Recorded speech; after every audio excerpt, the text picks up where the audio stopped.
Hi everyone, it's Lisa. I hope y'all are having an awesome day. So I'm going to do a little bit with Make It Head. I think this is cool enough. So I have this roll recipe that I liked, and I've still got some rolls in the oven because I made it over recipe. Another Make It Head tip. Um, I guess I should introduce myself a little bit more. I have been working on keto low carb for a few years now and experienced some good weight loss. I've incorporated exercise, more exercise, and also I take nutrition in a much different way. So the vitamin therapy has really helped this time instead of what I wasn't doing with the pills and stuff because it really wasn't getting in. That's another story. Okay, so back to these rolls. I really loved them. And we froze some and we would like make breakfast sandwiches with them. But then I saw this idea recently. Somebody sent a recipe to me and I was like, it really was inspiring. It wasn't the low carb version or the version that I would make, but I could adapt it.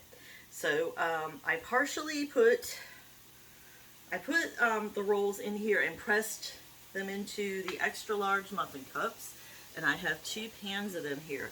And then I partially cooked them just to get the outside, get it expanded. Because what I'm going to do is make sloppy joes and put it in here. And I will probably,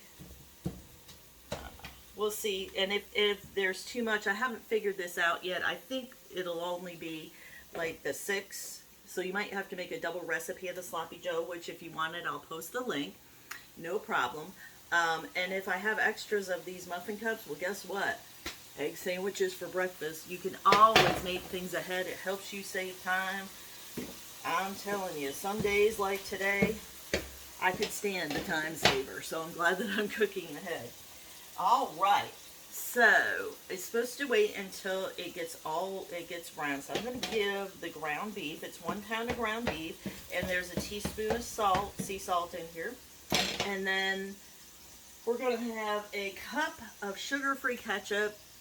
Y'all, if you can't find it in the store, don't worry about it. I have a super easy recipe to make sugar-free ketchup. It's so easy. 1/4 cup of water, 2 tablespoons of Bestie Brown. Well, basically it looks like brown sugar, only it's the keto low-carb version. I use Swerve. Yellow mustard. Oh, okay. Huh. It's all right. I forgot one thing. There we go. I misread that. I got out the mustard seed. It's been a while since I've done something like this. Okay, so we'll have the yellow mustard, garlic powder, onion powder, and chili powder. If you don't like chili powder or you're allergic to salt, leave it out. It's, you make it how you make it. All right, and so you're just going to break up your ground beef a lot like this. I hope you guys can see this okay. Yeah, there you go. All right, and it's going to cook. It's almost ready, actually. By the time we get everything in, it's simmered. I just want to make sure it totally gets there. So how was everyone's St. Patrick's Day? I hope you had a good one. All right. So I'm going to start adding things. And like I said, this was so super easy to make. All you did was stir it with and added some spices. So if you can't find sugar-free ketchup or you think it's too expensive, much easier way to do it, okay? Let's see, 1/4 cup of water. And then we're going to do 2 tablespoons of the brown sugar. Not actual sugar, the Swerve, sorry. So who's doing low carb? Put low carb in the comments. Making sure that my camera stays on. It's done some weird things to me lately. Who else has challenges with electronics? I'm sure. So anyway, while we're on this topic, like, what do you do for your exercises and stuff? It's spring, so I'm kind of thinking that people have got, different. I live in the South, so pretty much my exercise doesn't change a whole lot Other than when it's freezing cold, I actually make sure I do like indoor, but the rest of the time I can go outdoor. But I know those of you in the north, because I am originally from New England, like you switch from skiing and skating to jogging, canoeing. You have a much wider variety, I think, than we do. We kind of have to stay with the same things. Um, so, what are you changing over to, and what are you getting in shape for?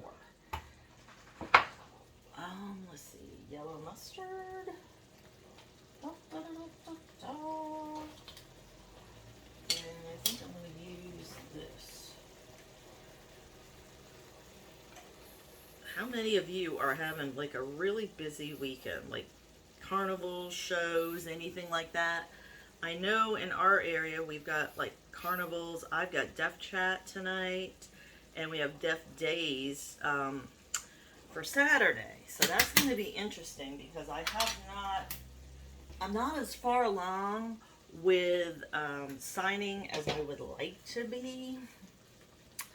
But the more you practice, it's like with anything else, the more you get your habits in, the more you practice, the better it is. So I continue to go to Deaf Chat. It does remind me of being back in first grade and feeling like I didn't know a whole lot. But in the end, I think it's going to be good. So who is taking on some challenges right now and ready to be, expecting to be, I guess I would say. Who expects to be, like, just sticking with it and being better? Like, you're just really looking forward to being on the other side of it. I am. Or at least getting up to a level. I mean, I passed my test. Don't get me wrong. I do. But, it still feels frustrating. I think because I have higher standards that I expect of myself. So maybe that's just a me thing. I don't know. But I think sometimes you can over expect things of yourself. And sometimes people will just tell me, hey, this is the level you should be at right now. Even if it feels really like you're behind things. Okay? And I get the same thing with other people. Like, you know, if I stress eat, who else besides me stress eats, right? So, you know, sometimes our body's like, okay, you've had enough food, but you're still like, I want the chocolate, I want the this, the that, the other. And then you end up wearing it. Then you have that anxiety. So, in a sense, we're punishing ourselves. Again, don't worry, I'm right there with you. So, resolving it would feel, or at least I would think it would feel better. So, anyway, this is supposed to simmer, and I think I need to turn that down, because that's not a simmer. Okay, so you're going to let this simmer for a few minutes, like 10 to 15 minutes. I don't know, because I'm on video, that I'm going to give it that long, but let's see. So normally let this simmer for 10 to 15 minutes. I'm going to let it simmer in the oven, because I don't want to keep you guys on here that long. And you can throw on some cheese if you want to. I am dairy free, but I finally splurged the other day and went out and got, yep, some dairy free cheese, because Publix was having a sale on it. But anyway, a lot of what I would just want to say to y'all is, you know, keep going. Even if you have a setback, keep going. If you want to join my team, and I'd love to have you, assuming somebody else didn't share this with you, go ahead and hit me back. And if somebody did share this with you, please get back to them, because they felt like this would be good for you. And it was nice of them to do that, and just acknowledge that. I think we need to touch base with people just a little bit more than we have been sometimes, you know. I think last few years kind of taught us to stay away from people, and we lost a lot of connections, and now it's time to repair that. So anyway, have an awesome day. This is what they're going to look like, and then you're just going to cook them, let's see, probably for, I'm going to give it 20 minutes, because you want this to be nice and, or until golden brown. Alexa, cancel. All right. Well, thank you, everyone. And remember to get back to me or whoever shared this with you. Have an awesome Thursday. And I would love to help you out if you have any questions. And don't forget to hit like and share, please. It helps me so much.